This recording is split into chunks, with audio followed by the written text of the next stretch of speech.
students, myself Anup Chaudhary, lecturer of Computer Science and Engineering at Government Polytechnic College, Jhunjhunu. So students, आपके subject code 2003 subject introduction to IT systems का unit 2.1 topic operating system आज हम पढ़ने जा रहे हैं. तो ऑपरेटिंग सिस्टम क्या होता है और उसकी कुछ डेफिनेशंस हम अभी देखते हैं. Operating system introduction. Operating system क्या होता है? An operating system is a system software. So आपको पता है सॉफ्टवेयर्स और हार्डवेयर से मिलकर कंप्यूटर बना है. कंप्यूटर में जिस चीज़ को हम छू सकते हैं, महसूस कर सकते हैं, उसे हार्डवेयर कहते हैं, और जिसे हम छूकर महसूस नहीं कर सकते वो सॉफ्टवेयर पार्ट कहलाता है. सॉफ्टवेयर दो प्रकार के होते हैं, जैसे आप डायग्राम में देख ही रहे हो, system software and application software. तो सिस्टम सॉफ्टवेयर जो सिस्टम के लिए बहुत ज़रूरी और क्रिटिकल पार्ट होता है सॉफ्टवेयर का, जिसमें सबसे इम्पॉर्टेंट जो है वो है ऑपरेटिंग सिस्टम. सिस्टम सॉफ्टवेयर का ही एक पार्ट है operating system. Operating system is a system software. ये पहली लाइन आपकी लिखी हुई है. An operating system is A system software that manages computer hardware, software resources and provides common services for computer programs. Means कि operating system जो है वो एक सिस्टम सॉफ्टवेयर है जो क्या करता है, कंप्यूटर के हार्डवेयर को मैनेज करता है और जितने भी अन्य सॉफ्टवेयर्स हैं, software resources and hardware resources हैं. रिसोर्सेज क्या है यहाँ पे? जो कुछ भी कंप्यूटर के पास संसाधन अवेलेबल हैं, जैसे कंप्यूटर में सीपीयू होता है, मेमोरी होती है ना, तो ये इनपुट आउटपुट डिवाइसेज हैं कुछ. ये सब क्या है? संसाधन है, रिसोर्सेज हैं. किसके? कंप्यूटर के. तो ये हार्डवेयर और कुछ सॉफ्टवेयर रिसोर्सेज भी होते हैं. उन सभी को मैनेज करने का काम कौन करता है? Operating system. और ये क्या करता है? कॉमन सर्विसेज प्रोवाइड करता है सभी कंप्यूटर प्रोग्राम्स को. यानी कि कहने की बात यह है कि ऑपरेटिंग सिस्टम, ऑपरेटिंग के नाम से पता चल रहा है कि इसके बिना आपका जो कंप्यूटर सिस्टम है वो ऑपरेट भी नहीं किया जा सकता. तो ये हार्डवेयर को मैनेज करता है, हार्डवेयर को सारे को कंट्रोल करने का काम ये करेगा. एंड जितने भी सॉफ्टवेयर्स हैं, कंप्यूटर प्रोग्राम्स हैं, उनको वो हार्डवेयर अवेलेबल करवाना और उनके बीच में एक इंटरफेस का काम करना, ये काम करता है ऑपरेटिंग सिस्टम. तो एक और डेफिनेशन देखते हैं. An operating system is the software that is responsible for the management and coordination of activities and the sharing of resources. तो resources की जो भी activities होती हैं, कंप्यूटर के resources की जो भी activities होती हैं, resources क्या क्या होते हैं? Hardware and software resources. उनको सबको मैनेज करना, उनके बीच में कोऑर्डिनेशन करना, इसके लिए रिस्पॉन्सिबल कौन होता है? ऑपरेटिंग सिस्टम, जो कि एक सिस्टम सॉफ्टवेयर होता है. तो memory, processor, devices and information, तो ये सब चीज़ों को मैनेज करने का काम किसका रहता है? ऑपरेटिंग सिस्टम का रहता है. द ओएस यहाँ पे शॉर्ट फॉर्म में लिखा है ऑपरेटिंग सिस्टम को. The OS acts as a host for application programs that run on the machine. Machine यहाँ कंप्यूटर को कह रहे हैं हम. तो मशीन और भी टाइप की हो सकती हैं. आपके मोबाइल में भी ओएस होता है, जो कि आजकल एंड्रॉयड बेसिकली ज़्यादातर आ रहा है, या iOS आ रहा है जो एप्पल के मोबाइल्स में आ रहा है. तो अलग अलग तरह के ऑपरेटिंग सिस्टम्स हो सकते हैं. बट बेसिकली कोई भी मशीन, कोई भी डिवाइस, कंप्यूटर, मोबाइल, वो सब तभी रन कर पाएंगे जब आप उसमें ऑपरेटिंग सिस्टम इंस्टॉल करेंगे. और बिना ऑपरेटिंग सिस्टम के डिवाइस बेकार है. वो किसी प्रकार के हार्डवेयर को हम कंट्रोल नहीं कर सकते. उसमें कोई भी ऐप्स जो है वो एप्लीकेशन प्रोग्राम या एप्लीकेशन सॉफ्टवेयर का शॉर्ट फॉर्म है. तो जैसे मोबाइल में आप ऐप्स इंस्टॉल करते हैं, तो वो ऐप्स डायरेक्टली आप नहीं चला सकते. उसके लिए उसमें क्या होना चाहिए? पहले एंड्रॉयड या iOS ऑपरेटिंग सिस्टम इंस्टॉल होना चाहिए, जो कि क्या करता है? वो हार्डवेयर को कंट्रोल करता है जो भी मोबाइल या कंप्यूटर का होता है. जैसे कि कंप्यूटर में विंडोज़ ऑपरेटिंग सिस्टम बेसिकली मिलता है जनरली, या लाइनेक्स भी हो सकता है. तो वो क्या करेगा? हार्डवेयर को सारे को मैनेज करेगा, और एप्लीकेशन प्रोग्राम्स जो हमें चलाने हैं, ऐप्स जिनको हम कह रहे हैं, जैसे कि माइक्रोसॉफ्ट वर्ड में हमें टाइपिंग करनी है या एक्सेल में हमें कैलकुलेशंस करनी है, जो भी एप्लीकेशन प्रोग्राम्स जो कि यूज़र के लिए बनाई जाती हैं वो चलानी है, तो उसके लिए ज़रूरी है कि उस मशीन या कंप्यूटर पे ऑपरेटिंग सिस्टम इंस्टॉल्ड हो और वो हमें वो सर्विसेज प्रोवाइड करे। लिखा ना, provides common services for computer programs. So next definition देखते हैं। An operating system is a program that acts as an interface between the user and the computer hardware and controls the execution of all kinds of programs। तो operating system क्या है? एक interface है। Interface का मतलब एक माध्यम, किसके बीच में है? एक बीच की कड़ी है। किसके बीच में है? यूजर और कंप्यूटर हार्डवेयर। कंप्यूटर का जो हार्डवेयर है, कीबोर्ड है, सीपीयू है, मेमोरी है, स्क्रीन है, आपकी डिस्प्ले स्क्रीन, ये सब किस काम के हैं?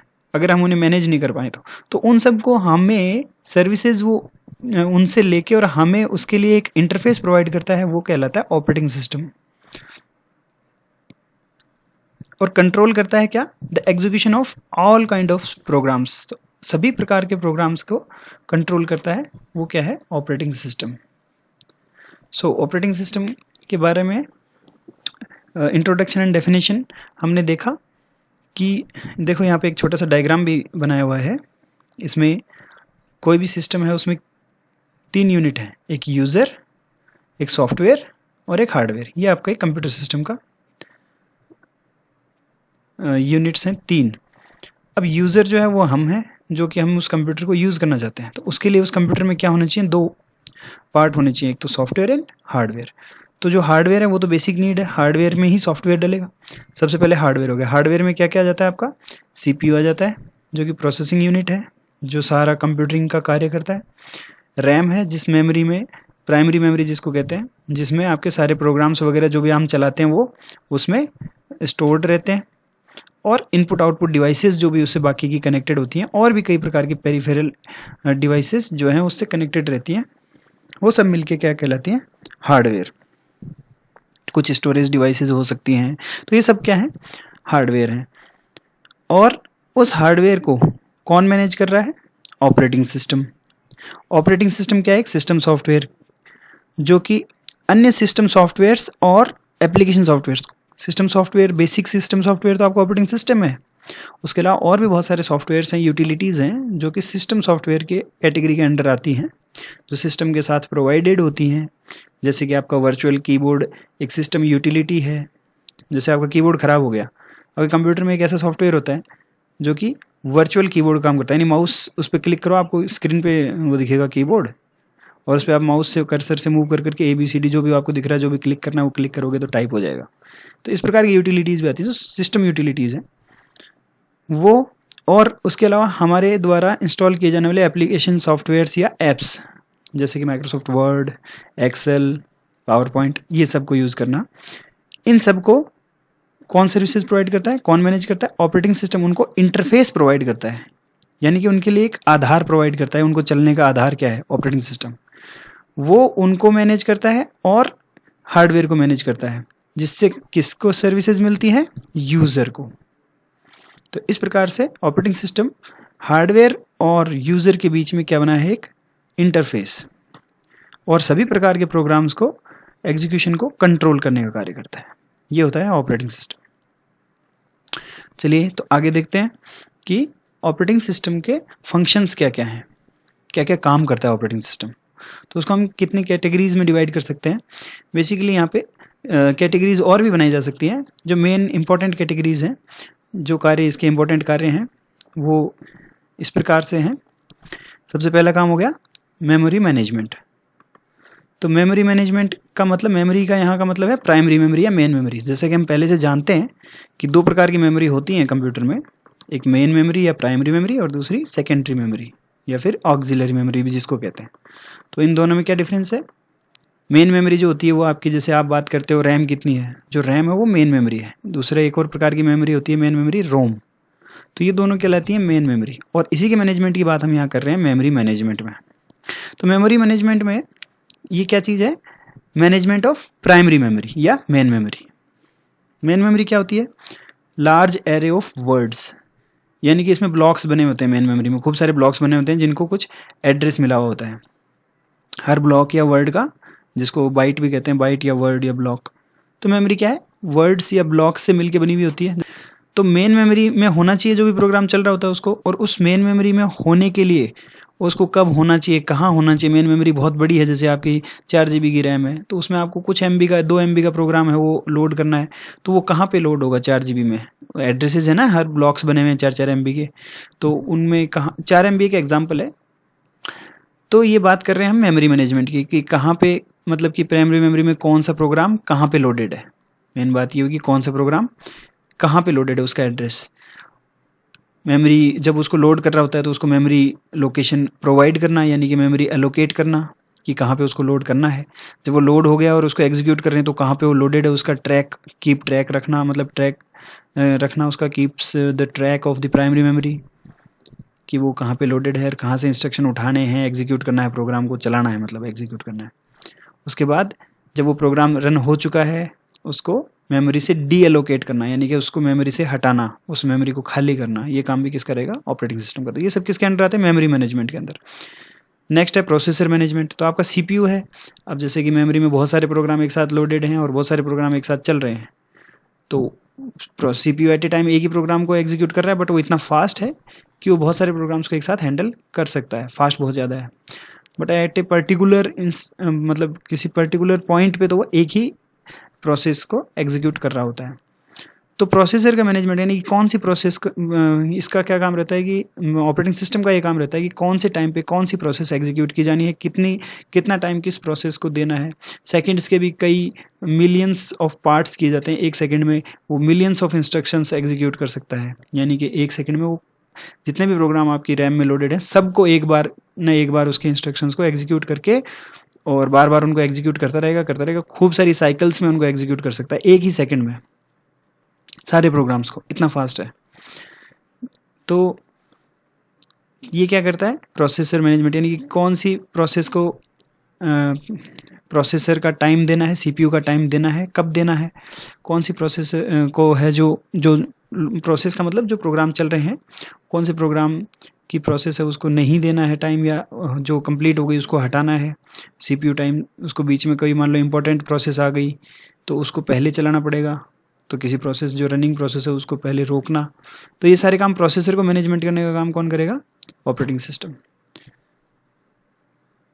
सो उसके अलावा स्टेटस ऑफ प्रोसेस कि अभी प्रोसेस जो है रनिंग में है या वेटिंग में है, कि एक प्रोसेस चल रही है दूसरी वेटिंग में है, ये सब काम प्रोसेसर मैनेजमेंट के अंदर आएंगे। नेक्स्ट है डिवाइस मैनेजमेंट। डिवाइस मैनेजमेंट क्या करती है, जैसे कि बहुत सारी इनपुट आउटपुट डिवाइसेस जो हैं वो उसमें जुड़ती हैं, जो माइक्रो प्रोसेसर आपका सीपीयू है उसको एक्सेस करना चाहती हैं, उसको कभी इनपुट देती हैं, कभी उससे जो आ रहा है उसको आउटपुट डिवाइसेस को मिलता है सीपीयू से। तो इनके लिए क्या होता है, एक प्रोग्राम होता है इनपुट आउटपुट कंट्रोलर, और वो क्या करता है, ट्रैक करता है सारी डिवाइसेस को। तो ऑपरेटिंग सिस्टम का ये पार्ट है, ये क्या काम करता है, डिसाइड्स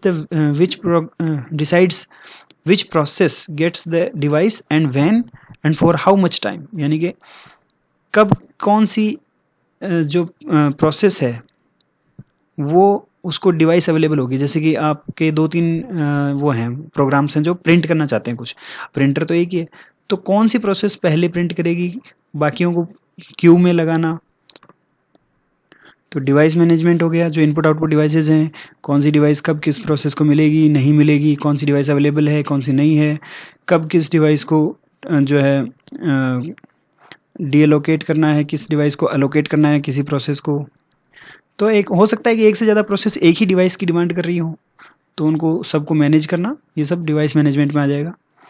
उसके अलावा नेक्स्ट है आपका, जैसे ये है मेन काम इनके, ये जैसे ऊपर वाले मैंने मेमोरी मैनेजमेंट एक मुख्य कार्य हो गया, प्रोसेसर मैनेजमेंट हो गया कि प्रोसेसर को मैनेज करना, डिवाइस जो जुड़ी हुई हैं उनको मैनेज करना, और फाइल मैनेजमेंट भी एक मुख्य काम होता है इसका।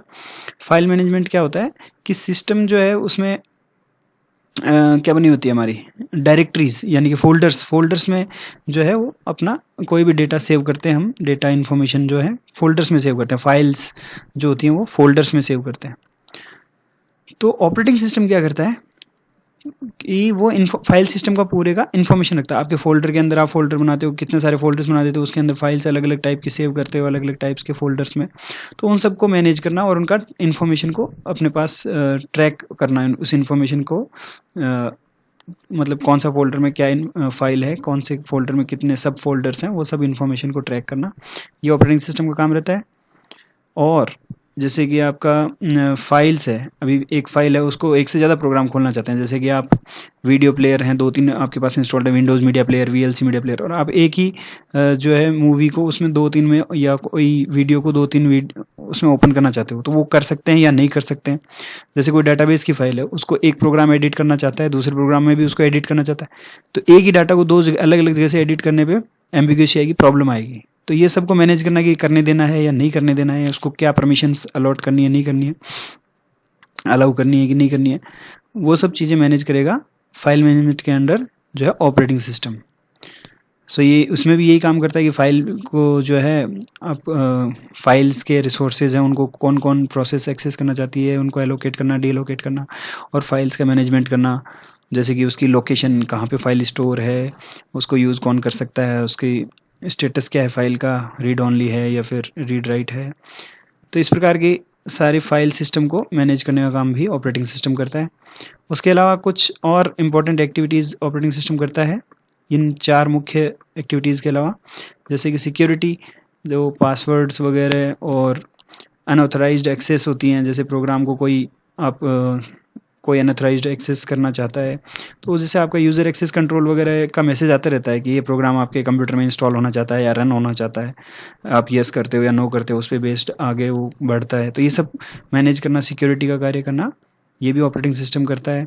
उसके अलावा control over system performance, system की परफॉर्मेंस पे भी कंट्रोल करना कि आपकी कोई रिक्वेस्ट आपने डाली या कोई प्रोग्राम कितना स्लो चल रहा है, रिक्वेस्ट कितनी स्लो चल रही है, उसको कैसे फास्ट बनाया जा सकता है, वो मैनेज करना। सर्विसेज का रिस्पांस कितनी जल्दी मिलना चाहिए, क्यों हैंग हो रहा है, कोई रिसोर्स जो है ज़्यादा वेटिंग टाइम में जा रहा है, एक प्रोसेस ज़्यादा टाइम ले रही है उसको, तो उसको डीलोकेट करना या टाइम मैनेजमेंट करना, वो सब करके और सिस्टम की परफॉर्मेंस को बेटर बनाना, ये काम भी ऑपरेटिंग सिस्टम करता है। उसके अलावा जॉब अकाउंटिंग का मतलब कि जो भी जॉब्स का मतलब काम जो भी चल रहे हैं कंप्यूटर में, या कोई यूज़र, अलग अलग यूज़र एक ही कंप्यूटर से मान लो कनेक्टेड हैं, काम कर रहे हैं, तो उनका टाइम और कौन कौन से रिसोर्सेज को एक्सेस कर रहे हैं, उसकी अकाउंटिंग करना, कितने टाइम के लिए कौन सी अकाउंटिंग, मतलब उसका लेखा जोखा रखना कि कौन यूज़र कब से कब तक लॉग इन रहा, कितने यूज़र्स कनेक्टेड रहे, कब डिसकनेक्ट हुए, कौन कौन सी प्रोसेस, कौन कौन से कार्य जो हैं वो में कब से कब तक कौन कौन से रिसोर्सेज उन्होंने यूज़ किए, उन सब की अकाउंटिंग रखना, ट्रैक रखना। उसके अलावा एरर डिटेक्टिंग एड्स, यानी कि कोई एरर आती है तो उसका डंप फाइल बनती है, उसकी कोई लॉग फाइल बनती है, एरर मैसेज आपको दिखाता है, डिबगिंग के उसकी जो है मेथड्स आपको दिखाता है कि किस प्रकार से इस एरर को दूर किया जा सकता है, हेल्प वगैरह के माध्यम से। तो ये सब एरर डिटेक्टिंग और उसको दूर करने की कुछ एड्स, यानी कि सहायक, ये कार्य जो करता है ऑपरेटिंग सिस्टम। कोई भी प्रोसेस मान लो चलते चलते कोई प्रोग्राम बंद हो गया, एरर आ गई कोई प्रोग्राम में, तो उन सब का क्यों आई, किस कारण से आ सकती है, किस प्रकार का फेलियर है, उसकी डंप फाइल क्रिएट करना, ट्रेस करना उसको, एरर को, एरर मैसेज यूज़र को शो करना, ये सारे काम एरर डिटेक्टिंग एड्स में आ जाते हैं। Coordination between other software end users, तो यूज़र और मतलब जो भी, जैसे कि कुछ सॉफ्टवेयर्स होते हैं, कंपाइलर, इंटरप्रेटर, असेंबलर, जो कि मीडिएटर का काम करते हैं कि हाई लेवल लैंग्वेज को लो लेवल लैंग्वेज में बदलना, या फिर यूज़र के कुछ और ऐसे खुद के बनाए हुए या खुद प्रोग्रामर के द्वारा उसको प्रोवाइडेड कुछ पर्टिकुलर प्रोग्राम्स हो सकते हैं जो हार्डवेयर को एक्सेस करना चाहें या अन्य सॉफ्टवेयर्स को एक्सेस करना चाहें रिसोर्सेज के अलावा, तो उनके बीच में कोऑर्डिनेशन बनाए रखना, ये कार्य भी आपका ऑपरेटिंग सिस्टम के अंदर ही आता है, फंक्शंस ऑफ ऑपरेटिंग सिस्टम के अंदर ही आता है। तो ये कुछ मुख्य काम हैं जो ऑपरेटिंग सिस्टम के द्वारा किए जाते हैं। बात करते हैं टाइप्स ऑफ ऑपरेटिंग सिस्टम, वो हम नेक्स्ट लेक्चर में डिस्कस करेंगे। Thank you.